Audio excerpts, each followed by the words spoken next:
Not only that, but this man is reliably reported to practice nepotism with his sister-in-law, and has a sister who was once a thespian in wicked New York. Worst of all, it's established that Mr. Pippin, before his marriage, practiced celibacy. You don't like a guy like that. Are there any guys like that? I was on a newspaper or something.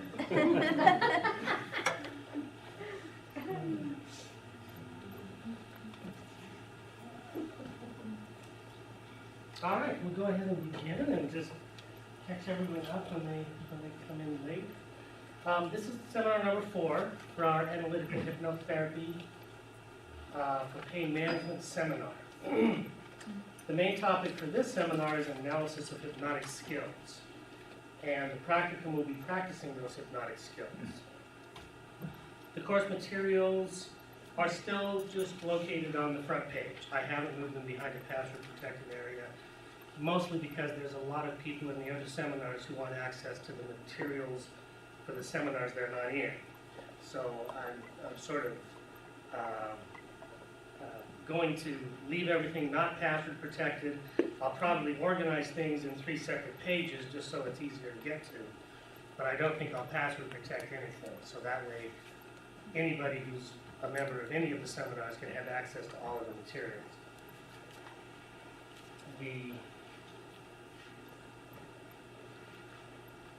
The website front page currently just looks like this. Everything is out there from the beginning to the present. So the most recent materials for this seminar will be the PowerPoint presentation, and they're out there. So anybody who wants to can just go out and download them at any time. And like I said, I'll probably organize them a little better so that they're easier to find and so that the home page doesn't become miles long. The other thing is some people are having difficulty downloading the materials, or they don't have access to a computer except at the library. So if you want all of these materials, just let me know, and at the end of the semester, I'll just make a CD. Okay, and then everybody, or, you know, the CDs, you know, they cost about $3 to make to get all the materials and everything. If you have a jump drive like this, you can just bring them in and we'll just download them to the jump drive. That won't cost anything. Okay? So that way you'll have them all, they'll be there. I would recommend the jump drive because that's just easier and saves some cash and everything else. But I'll find out towards the end of the seminar which way you want it. And if you want a CD, just let me know and I'll make it. All right?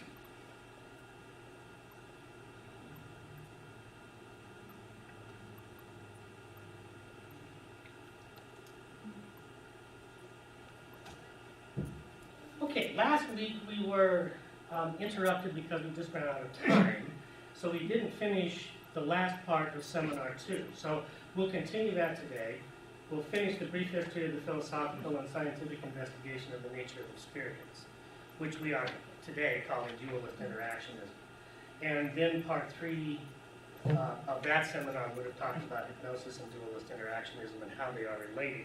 And then that will lead us into the discussion of hypnotic skills for today's seminar. So, if you recall, the ancient mystery religions talked about the soul separating itself from the body and making journeys to the underworld and back. So this was the way that the ancient mystery religions symbolized the dualism of reality. There were 2 separate things going on here. There was a material body, and then this separate substance called the soul that could detach from it and move around in the underworld and gain knowledge thereby, and then come back and bring that knowledge back to the world. So this was the way that they symbolized it. When we get to the ancient Greeks, Plato, Socrates, and Aristotle, they talked about this as practicing death. So for them, they come right out and say it. This is practicing death. This is what we are doing here. We are detaching the soul from the body and moving in these realms, these non-material realms, which is where we go after the body dies. In Buddhism, they systematized everything according to a schema of 8. And they talked about 8 meditative absorptions that you could achieve as you practiced meditation. So you would successively begin to remove your spirit, your mind, your consciousness from the sensory data that was coming to it from the body. So pretty soon, at some point, at the 4th absorption, mind and body fall off, and then you're there in the spiritual realms, wandering around, having experiences and adventures and so on and so forth. We move forward now to come to the modern times, where Descartes is attempting to systematize this same kind of an understanding of the nature of reality, but he wants to do it in a modern way, in a rational way, where he doesn't have to rely upon meditative practices or hypnosis in order to accomplish the same goal. Now, all of the ancient methods train us to detach the consciousness from the body and move in these other dimensions.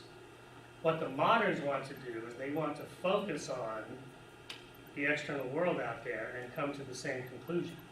Namely, they want to be able to have the same kind of an experience of two substances, the thinking substance, the experiencing substance, but they want to come to that understanding by taking a look at and analyzing the external world out there. So it's a complete shift in focus. The end result is exactly the same, but there is a shift in the method.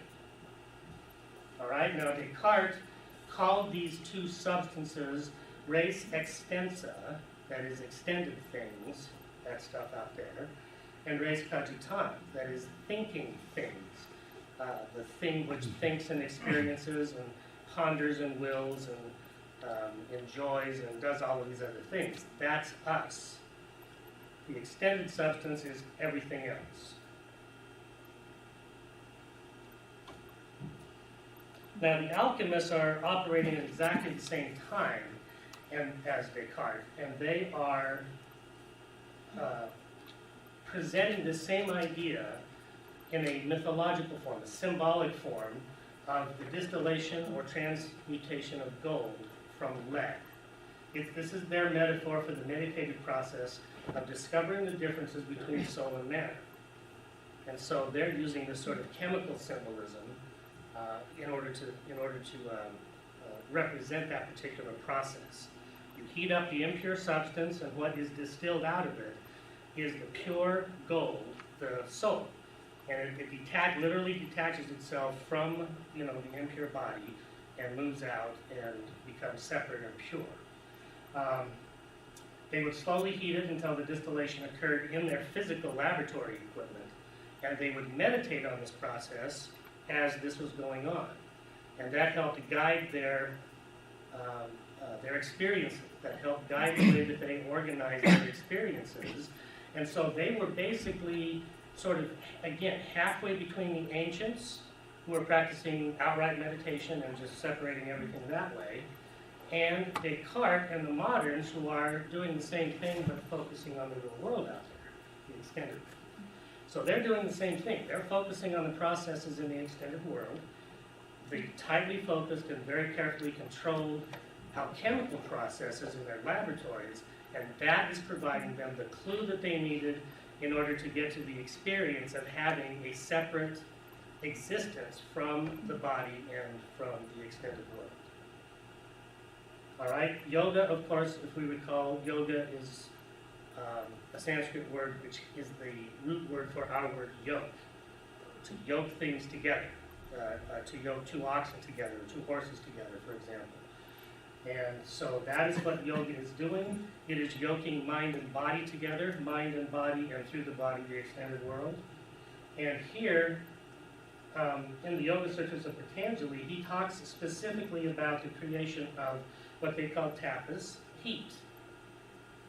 So here, this is a physical representation. The heat actually is real. Anybody who's done exercises or yoga knows that it heats up the body. So there is an actual physical production of heat that occurs through this yoking process. And it is this production of heat which is equal to the alchemist's concept of slowly heating up the impure substance. So again, it's the same kind of an idea here. focusing on something in the real world, in this case the body, in order to facilitate the distinction between the two. So we can come to recognize what we are. We are not the body, we are not extended substance at all. We are something non-local, non-physical, non-material, non-temporal. Whatever that happens to be, that's what we are. We are singular, we are not composite. The body is a composite form. The rest of the extended world is composed of composite forms. But the soul, the consciousness, the spirit that we are is not. It is singular. Okay? And so that's what all of these practices are intended to provide the practitioner with the experience of this difference, either through direct separation in meditation, as the body and the mind and the external world just fall off completely and we have no experience of them anymore, or through taking very careful, very carefully focusing on the processes in the physical world that allow us to have that same experience. So Descartes in the modern world is now doing exactly the same thing as yoga and as the alchemist, except he is simply focusing on his own experience of what happens in that exterior world out there. And by doing that in a very careful way, by specifically looking at everything out there and asking a simple question, can I doubt that it is real? He is able to affect the same experience. He goes through and systematically doubts, that is, ask the question, can I doubt that this thing is real? Is this possibly an illusion? And by doing that systematically for 8 years, he is able to arrive at exactly the same experience. That is, that what's left after he's doubted all of that external, stuff out there is himself, the thinking substance which he is, he himself is. So this isn't an abstract kind of a concept. It is a very personal experience. It is you that you finally come in contact with. Not the body, not the extended world, not your role in the extended world, but you, the consciousness which you are. That's what all of this is intended to do. So again, it's not theoretical, it's not speculative, it is experiential. It's empirical, it is demonstrable, and it brings you directly into contact with what you are. Okay? Not what I am, what you are. Okay? My practice brings me in contact with me.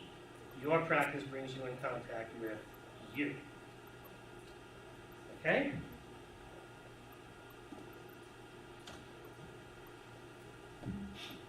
Now, between Descartes and Edmund Husserl, there's a whole bunch of stuff going on that is interesting but not necessarily relevant to what we're trying to do here. I just wanted to point out that what happens is there is almost an immediate response to Descartes' dualistic conception of reality. Spinoza is going to argue that there aren't these two substances out there, there's only one. It's physical matter, it's material, and that's all there is. Okay? Leibniz is going to argue that there are these things, these monads that are running around here that are windowless, that have no access to anything else out in the external world. So he's sort of arguing for an idealism. There's only these monads that are running around, minds, individual separate minds, and they have no interaction directly with any of the other monads running around. What coordinates all of their experiences together into the larger extended experience that we all think we have is the mind of God that coordinates all of this stuff. So his is an idealism. So Spinoza says it's all matter.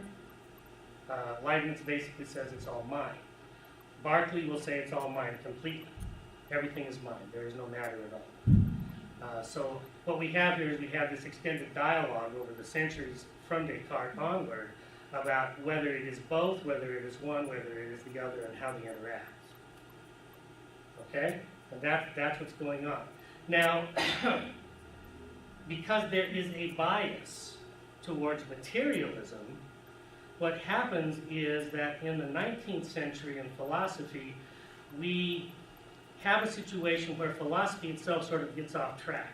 And instead of following this primary line of reasoning, that is, what is the real nature of the world, and how do these, how do we interact with that world?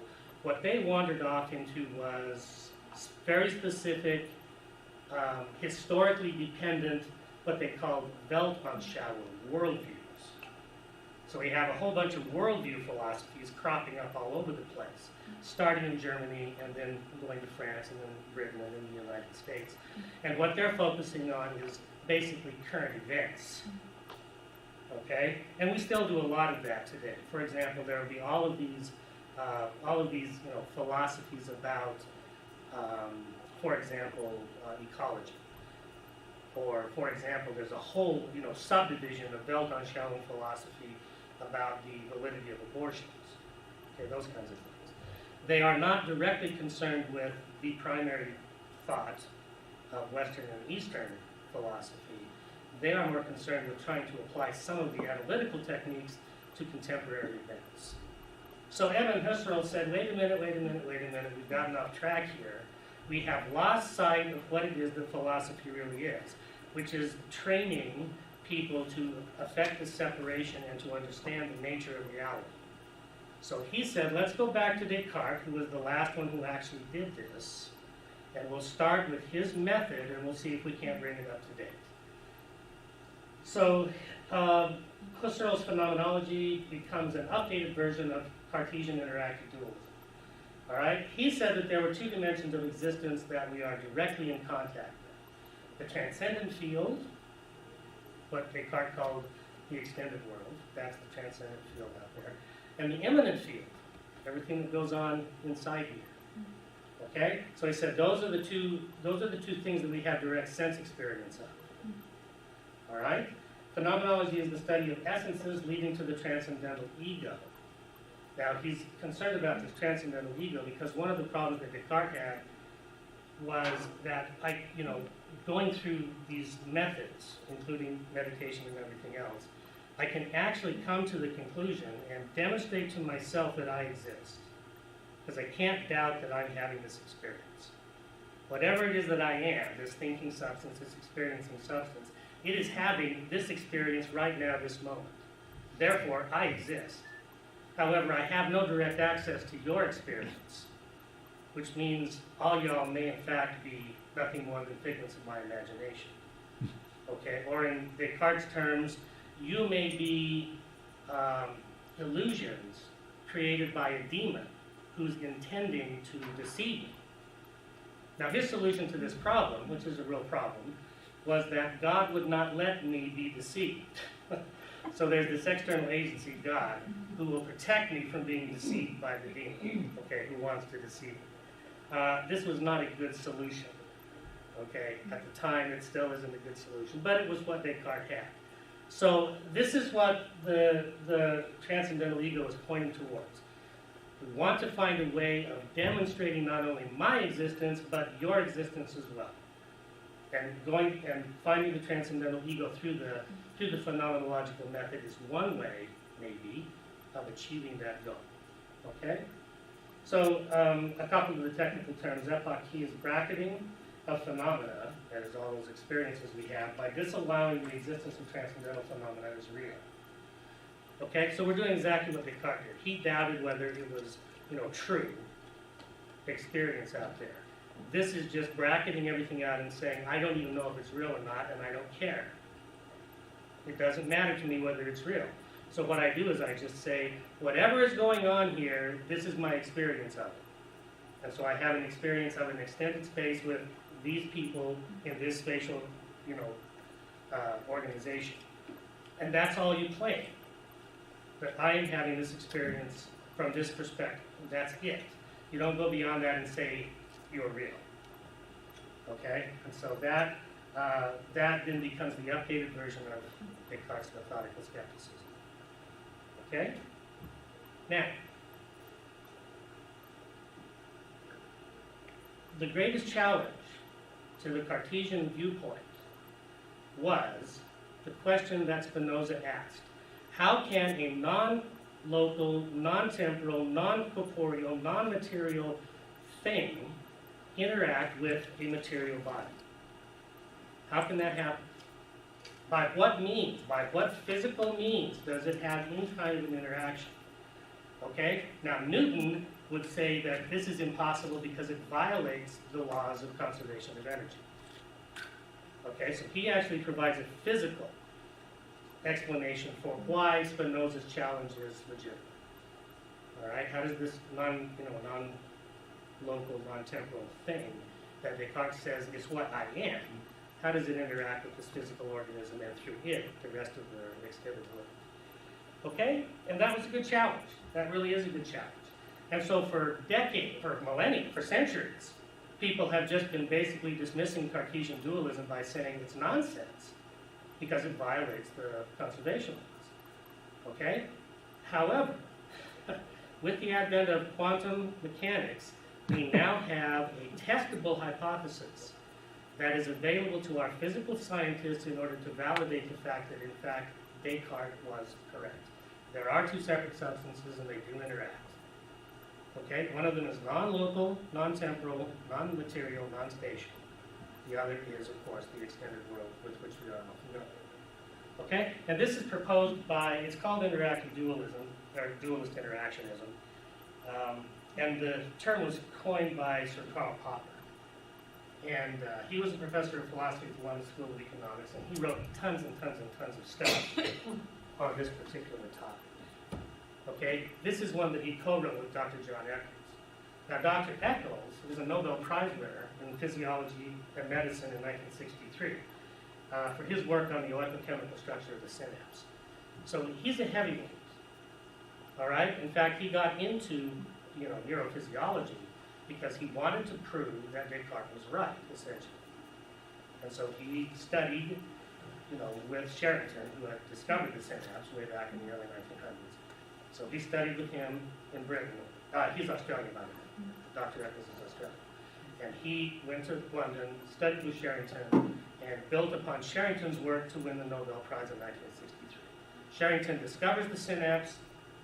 Dr. Eccles describes how it functions, how it translates electrical energy into chemical energy and transmits the data back and forth across the synaptic gap. He was trying to prove that who was wrong? He was trying to prove that Descartes was correct. Was correct. Yeah, that in fact there are two separate substances. So he was a dualist interactionist from the very beginning. And he thought, I will go out and find a way to prove that Descartes was right and overcome this major objection of Spinoza's and everyone else's. How can a non-local, non-spatial, non-temporal, non-material thing interact with this? And he said, we'll find the answer to that at the microstructures of the brain. Okay? So the self in its brain, this one here, is composed of two parts. There's an historical presentation of dualistic theories in general and their challenges by Dr. Popper. And then there is the beginnings of the analysis of the nervous system at a really micro level by Dr. Eccles. This book came out in 1988. Okay, this book here was the last book that Dr. Eccles wrote before he passed away. It was written and published in 1994, and he passed away in 1997. Here he gets together with a couple of quantum physicists, and they actually work out the math. Okay? Which gives us a testable hypothesis, which actually gives us a scientific model that can be tested. The online, this is the book that costs like $1,400. Okay?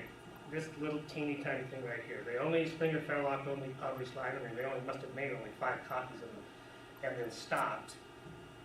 So if you go out online looking for this, the most expensive one I saw was like $1,400, and there was one out there for like $600 or something. What's the book? It's called How the Self Controls Its Brain. Okay, so you don't need to go out and spend any money on it because the relevant, everything else is in this book. Okay, everything leading up to it. The first chapters are in this book, basically. The last 2 chapters, the one that is groundbreaking, are presented here. Okay, quantum aspects of consciousness and the evolution of consciousness. And those are presented out at the Proceedings of the National Academy of Sciences, and they're free. So all you got to do is just go out and download this click on this link, it'll take you right to the two documents. So you don't have to spend any money. Okay, let me show you what the model is.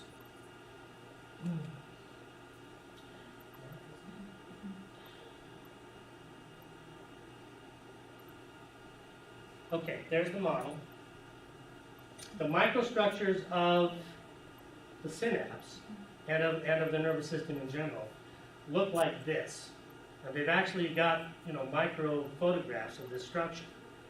And so what you're looking at is going right straight down to here, which is at the molecular level. Okay? Now, when certain conditions prevail, that is when the nerve will fire. And that is determined probabilistically. It's not deterministic, it's probabilistic when it fires. And probability fields are part of the quantum mechanical model. Probability fields control probabilistic phenomena. So what he is suggesting is that the interaction between this non-local, non-spatial, non-material, thing that we are occurs at the quantum level here by changing the probability of the firing of certain neurons. That's the model. Okay? And he suggests that the place where this occurs is right here at the top. Right here at the very top of the brain. Because up here is where everything sort of comes together. All of the afferent and efferent nervous inputs and outputs focus right here. Okay? This is the somatosensory area of the brain. And so what he is suggesting is that we, being this non-local, non-temporal quantum probability field, we interact with all of these, microstructures in the brain at the somatosensory area, and we can then read off of the somatosensory area all the data coming in from the outside and coming from the body itself, and we can then send top-down instructions back down through the same channel to affect, motor nerves and other things like that. So this is the model. So for the first time, since Descartes proposed his scheme, and since Spinoza challenged it, there is an answer, a testable hypothesis that can be validated in the laboratory. So it is possible. This is definitely what happens. Because we can watch it as it happens, and we can actually see these kinds of things happen. Now, the biggest challenge to the materialists is what is called the binding problem. Okay? This thing is very complex. The central nervous system is extremely complex. But it is also disorganized as far as having total synthesis of our experience. When we have an experience, it's what is called the totalizing synthesis. It combines everything, visual data, kinesthetic data, auditory data, into one synthetic totality. Okay? Nowhere in the nervous system is that possible at the physical level. Nowhere. There's no place where the visual cortex somehow interacts with the auditory cortex. It just doesn't happen. There is no place in here which can take all of the data that is being sorted and processed by all of the various parts of the brain and coalesce it into a single synthetic experience. Physically, there are no structures there. So what is doing it? What is accomplishing this synthetic totality? It's got to be us. We're doing it. We're reading all the data, and we're organizing it, because that's what consciousness does. It is a unifying force. Who are we in this case? We, you. Yeah, I know that, but I mean, Yeah. you say it's not happening on a physical state. No, These things are not correlating physically in the brain. Right, it's not. There's But no. we are doing it. We are doing it. Who's we? We, you. You're doing it. You, the person that you are. You are not the body. You're not the brain. You're not nothing. You have nothing. You have no relationship whatsoever to that thing. This. Absolutely none. Okay? Total different set of rules, total different set of construction blueprints, totally different, absolutely different construction. Okay? From the ground up. This thing here is totally, absolutely, completely different from what we are. Okay? We are this non-local, non-temporal, non-spatial probability field, you know, to use the quantum term, that interacts with the nervous system at this level here, reads off the data, inputs the data, and we perform that synthesizing action. Okay? We are not the body. We are not the nervous system. We are not physical in any sense of the word, which is why meditation and hypnosis work. The only reason hypnosis works is because we are not the body. Okay? If we were not something separate from the body, hypnosis couldn't work at all. We would be locked into this thing permanently. We would never be able to dissociate from it. We would never be able to tell it to remember something. We would never be able to do any of the things we do in hypnosis. We would never be able to do meditation and affect the actual, you know, detachment from it. The only reason we're able to do those two things is because they are two separate substances, completely and totally different. Now, we identify with our experiences as a body, and that is the mistake. That's the error. That is the source of all suffering, according to the Buddha. Okay? The source of all suffering is the ignorance of the nature of reality, according to the Buddha. In other words, it is because we identify with this thing, this very complex biomechanical, bioelectrical, biophysical machine. And because we identify with it and think that we are it, we make all of these errors. And we're also very concerned because this thing, you know, can suffer and die. All right, so if we are this thing, we will also suffer and die. Okay, which causes a great deal of distress, especially the older we get. Okay, I mean that distress becomes, you know, it inches closer and closer and closer. When we're teenagers, we're not really that much concerned about it, but when we're our age, we become very concerned about it. Okay, and so that suffering is caused by a lack of understanding of the actual reality. We are not the body. We have nothing to do with the body except this interaction. And we control that interaction. We can detach from it, we can engage it, we can enhance it, we can do all of these things with it because we are different from the body. Okay, and so this is the model. So Descartes' critics have now been answered. And there, since he published in 1994, there has been work. There has actually been physical work in the laboratory on this problem. Yes? So is the we our soul or our spirit? Or? Yes, to use the old terms. Absolutely. Yeah. Yeah. The old terms, depending upon which system you're looking at, would have been soul or spirit or mind. Okay. All of those older terms. You know, the Greek term psyche, that was their word for the soul. So psychology is the study of the soul. Okay? And this is what they were talking about. They were talking about this non-local, non-temporal, unitary, unifying, eternal thing that we are, and not the body. Okay? So this, like I said, this is the sole question that has predominated the search for the nature of reality since the beginning of mankind, both Eastern and Western. Yes? So, okay, so the body's the instrument, the input, everything that relates to the earth. To the extended, yeah, to the extended world, Okay, yeah. and then we're saying self.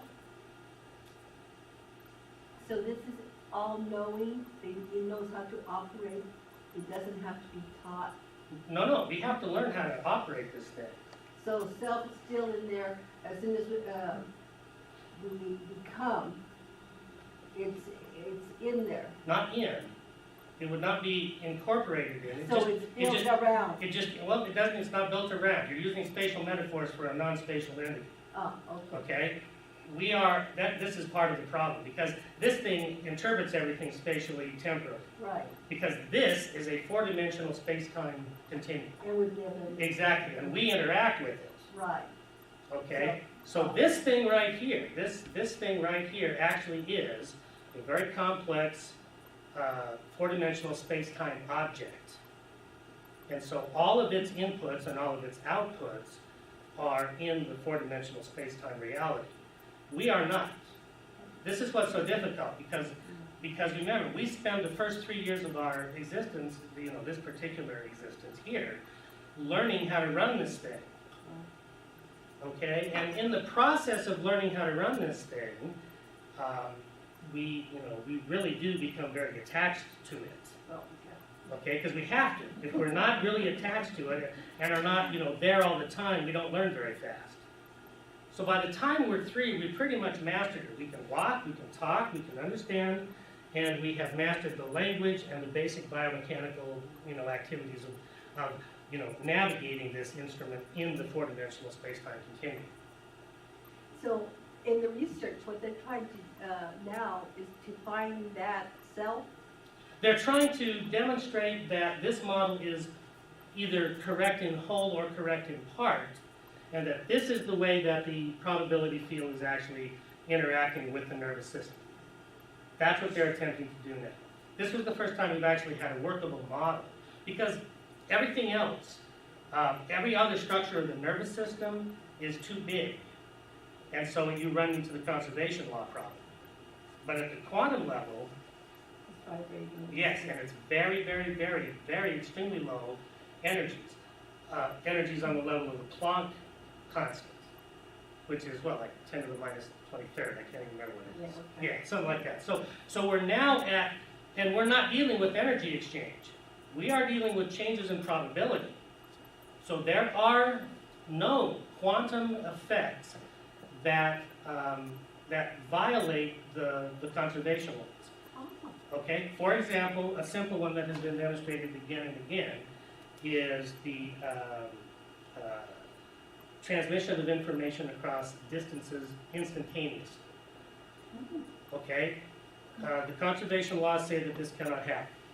However, if you take a set of 2 paired electrons, okay, so you take 2 electrons that are orbiting around a particular atom, okay, around a particular nucleus, and you take them apart. Now, since they're in the same orbital shell, they will have different spins, opposite spins. So if you now take them away from the nucleus and separate them by as much distance as you like, and look at them, they're still spinning opposite directions. Okay? Now, if you change the spin on this one, instantaneously the other one will reverse its spin. Across any distance you care to imagine. Instantaneous transfer of information. Probability fields. Yeah. That doesn't violate any of the conservation laws. What that violates is the limitation of the speed of light, which was just postulated by Einstein. True. It's a very special situation. You can't transmit. This was first proposed by John Bell. Yes, John Bell. And then yes, Elaine Aspect and his others did the study, but I don't think anybody thinks that's applicable to what's going on here. I don't know, maybe going on here. And it doesn't violate any known laws of physics except the speed of light. Right. Yeah, okay. So, anyway, those are the kinds of things that the quantum investigations are discovering. The bond between. Yeah, well, the classical mechanics, which is the realm of the conservation laws, okay, do not apply when we get down to the quantum level. Okay? So that's what Dr. Eccles is trying to do. He's trying to say that this is a quantum level phenomenon. We are a quantum probability field, and that will answer all the challenges. Yeah. I have a question. They are talking about we being things, right? No, Or that is we- the brain. We are not that. I mean, This is the point of interface. okay. But if we eliminate the body, this, as you said, Yes. right? Yeah. Then there are no difference between us then, Between who? between you and me. Because, I mean, if all what we are is this, I mean, the difference between you and I is because, well, you have a different color of eyes, different height, No, that's the difference between your body and my body. And your body and my body. Right. Yeah, that's the question thing. Right. If we eliminate your body and my body, Yes. there is no difference between you and I. That is Because correct. we are, We are one.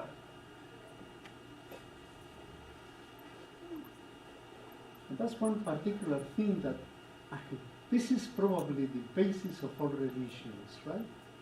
We This should is- live by what we are not. Yes. I mean, the source of all our problems, temptations, satanic things come from this. Right, come from this, the fallen world. Yeah, according to That's the right, Gnostics. that we Yeah. are not. Yeah, exactly.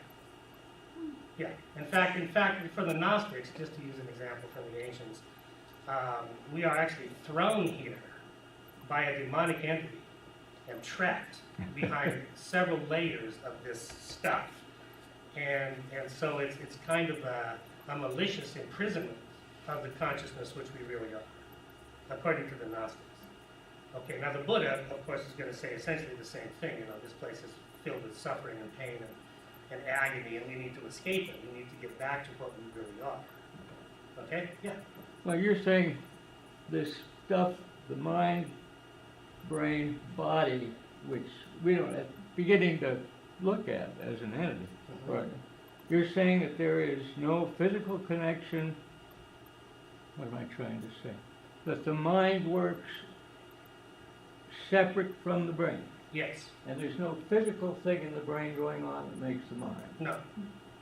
Absolutely not. You have literature supporting that? Oh, yeah. Okay, I'd like to see it. Yeah, right here. That's not the Pick this up. $1,400. No. This is the cheap.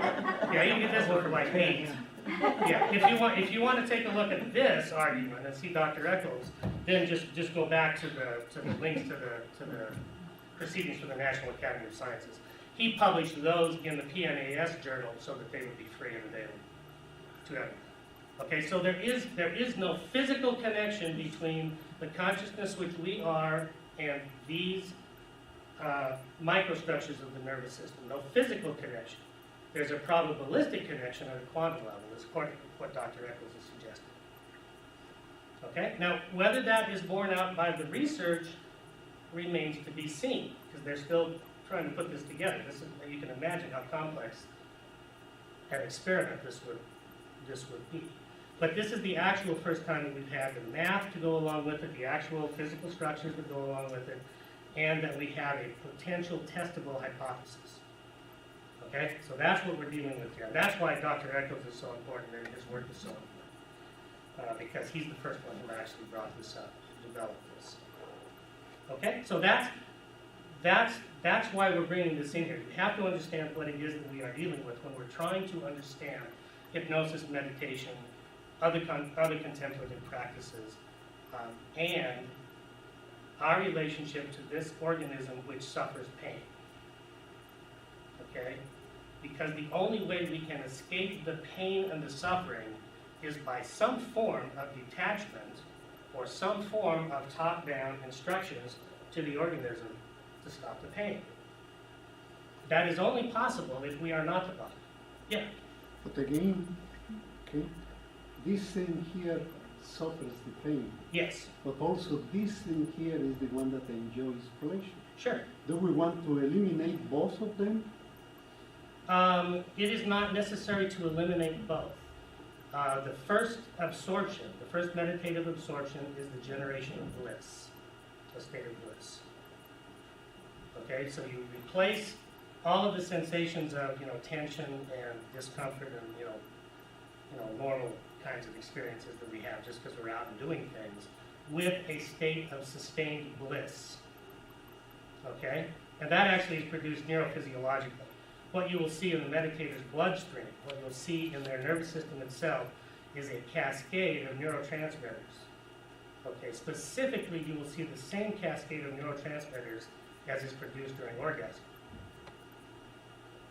Okay, so meditators in the first absorption are now essentially instructing the nervous system to produce this cascade of orgasm molecules. And so they replace, we have endorphins, we have I can't remember the whole list. There's like 28 or 29 of them that are produced in the brain, in the nervous system of meditators who entered this first absorption.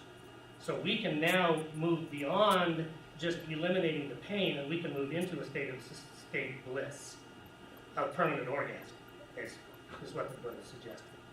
And it's neurophysiologically based. It is a cascade of measurable neurotransmitters. Okay? So, yeah, we don't have to give up feelings of bliss in order to overcome the feelings of distress. Okay? And we can accomplish the same thing with meditation, with hypnosis as well. You say, if you're in a state of permanent orgasm, what do you want to do anything more? Okay? So, did that answer your question? I guess quit taking Viagra. Okay. All right, let's go back. All right, so any questions about that? I understand that there's a lot going on here.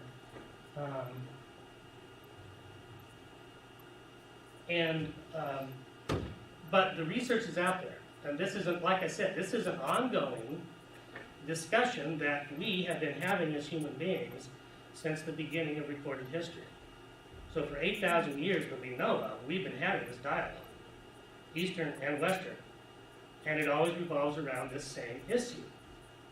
Okay, are we separate from the body? And all of our meditative practices, all of our yoga practices, all of our philosophical practices, and now all of our neuroscience points to the conclusion that, yes, we are. We're separate. We're different. Okay? And the confusion of those two levels of being is what causes most of our distress. And so if we can learn how to live, okay, through the body, rather than sort of being encased in the body, then we will be, many steps further towards our release from suffering altogether, as well as release from fear of death or fear in general. One of the things that happens in advanced meditative practice is the death of fear. Fear just simply vanishes. Okay? Because it's no longer, I guess, from a neurophysiological perspective, the nervous system is now no longer preoccupied with, the fear of dying, the fear of pain and suffering and all those other things. Because that has been replaced by the practice. Okay? So does that make sense? And it's relatively straightforward. I mean, the meditation, the hypnosis, those are easy to learn. And once you have practiced them for just a little while, you begin to get a feel for what this dialogue is talking about.